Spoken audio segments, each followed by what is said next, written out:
Okay, I thought you'd enjoy that video of me when I was a child. I was more advanced than most children my age, but hope you enjoyed that.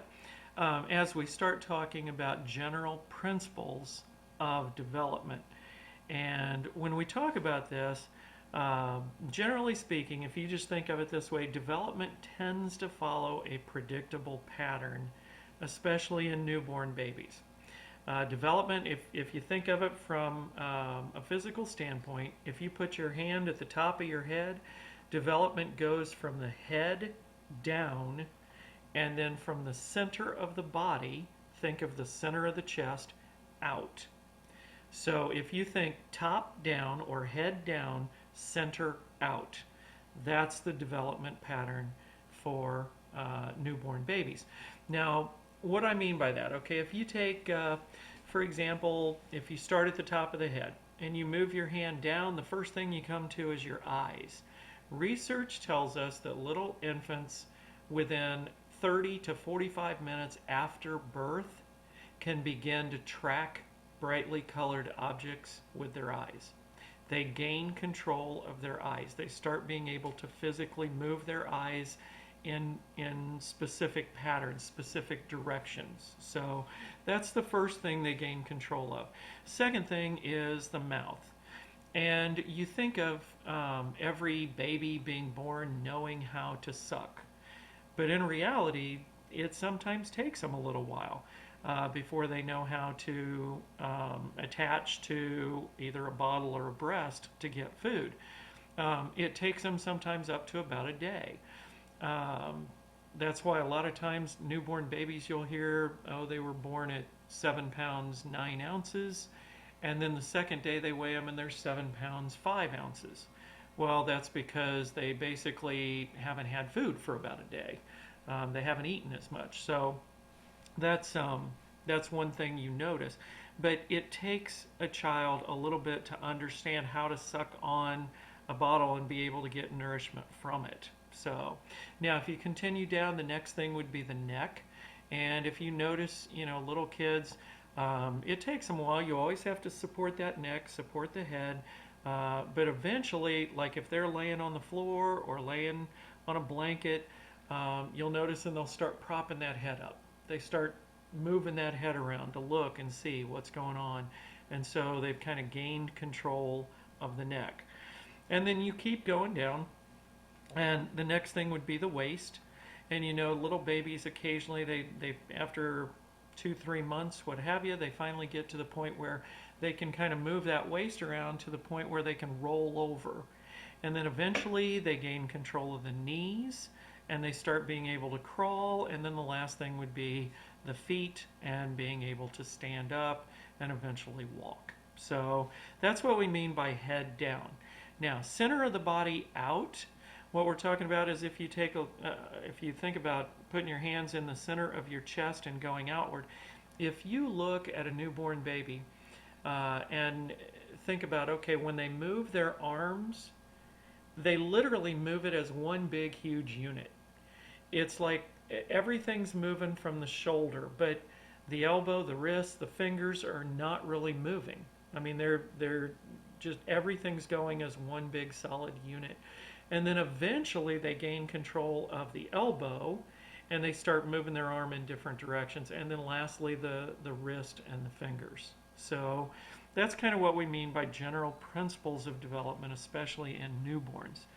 Now, as kids progress through various stages of development, each stage, it's important to understand that each stage has unique features depending on the society and the time period of development that's involved. If we fast forward, for example, in the United States to adolescence, okay, the teenage years, that tends to be a time period of rebellion for adolescents. They tend to rebel a lot of times against their parents, against other people in authority positions. They want to kind of do their own thing. That's kind of a society-dependent deal.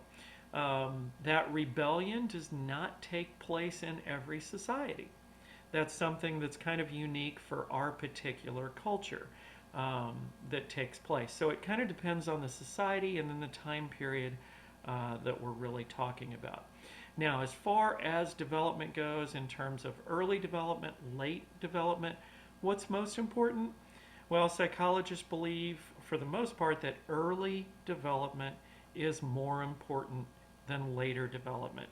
The first 5 or 6 years of development as a child grows, the brain just absorbs things. It absorbs information, and children are very easy or have a very easy time learning how to do a variety of tasks, whether it be talking or walking or whatever the case be. So that's kind of a key, that early development tends to be more important than later development. Now, one thing to clarify when we're talking about development, and that is maturation. In studying development, you have to consider maturational effects. And by maturational effects, what I mean are patterns of growth that tend to automatically appear with age. In other words, they're not really due to learning as much as they are maturation. For example, crawling. Okay, crawling is something that tends to take place when children get to be about 6, 7, 8 months of age, and they learn to crawl. Now, you can try and teach a child, that's 2 months old, how to crawl, but it's not going to be able to because it's not physically mature enough to be able to do so. So when we see maturation, when we think of maturation, I want you to think of the word mature. Okay? My older brother, he was 10 years older than I was. When I was born, he used to take me all the time and he'd stand me up on my feet and he'd, pretend like he was teaching me to walk. Now, in reality, he wasn't doing any good because I wasn't physically mature enough to learn to walk at the time. Okay? Now, this also brings up one other issue, and that is kind of what we call critical time periods of development. A critical period of development is kind of a time period when a behavior is most easily learned. So, for example, language. The critical time period to learn a language is between the years 2 and 12. In that time period, little kids are programmed to absorb language. They learn it very easily, very quickly. If you look at kids who grow up in Europe, it's very common for them to know 3 or 4 or 5 different languages because each culture in Europe tends to have their own variation or their own particular language. So, for example, in the United States, we don't emphasize different languages. We have never put an emphasis on people knowing a second or third language, because when you go from Indiana to Ohio to Michigan to Illinois to California, New York, we're speaking the same language. Okay, so in that regard, we don't put that emphasis on it. But in Europe, it's an emphasis, and little kids just absorb that information.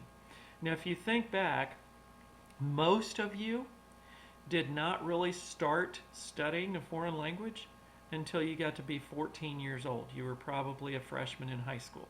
Some of you had maybe a year or two at a younger age, but most of you, it was high school when you started learning a foreign language. That's way too late to be able to be fluent in a language. If we're serious about people learning different languages, we have to teach it at the very young ages when kids are 4, 5, 6, 7 years old. Okay? Now, critical time periods. Critical time period of learning to walk, for example, 9 to 15 months. Most kids somewhere between the age of 9 months and 15 months will learn to walk. That's kind of that critical time period. Now, let me go back to maturation. Let's talk about one example here, and that is learning to crawl up and down stairs. Okay? To give you an idea on maturation and how important it is, there was a study done years ago with identical twin girls. The girls were 46 weeks of age, and they had never been exposed to stairs in their life. Now 46 weeks is about what, 11, no, about 10 and a half months of age, to give you an idea. And so what they did is they took one of the identical twin girls and they tried to teach her how to crawl up and down stairs. They were not successful, so they tried again the next week and the following week and the following week, and they finally got her to the point where at 53 weeks of age, that's just over a year, they were able to, quote, teach her how to go up and down the stairs. So at that point in time, the second girl, the second twin girl, had never seen the stairs before. They brought her in, sat her down at the bottom of the stairs. She watched her twin sister crawling the stairs, and she immediately started crawling up and down the stairs. Within minutes, she was crawling up and down the stairs as easily as the first girl who had had 7 weeks of training.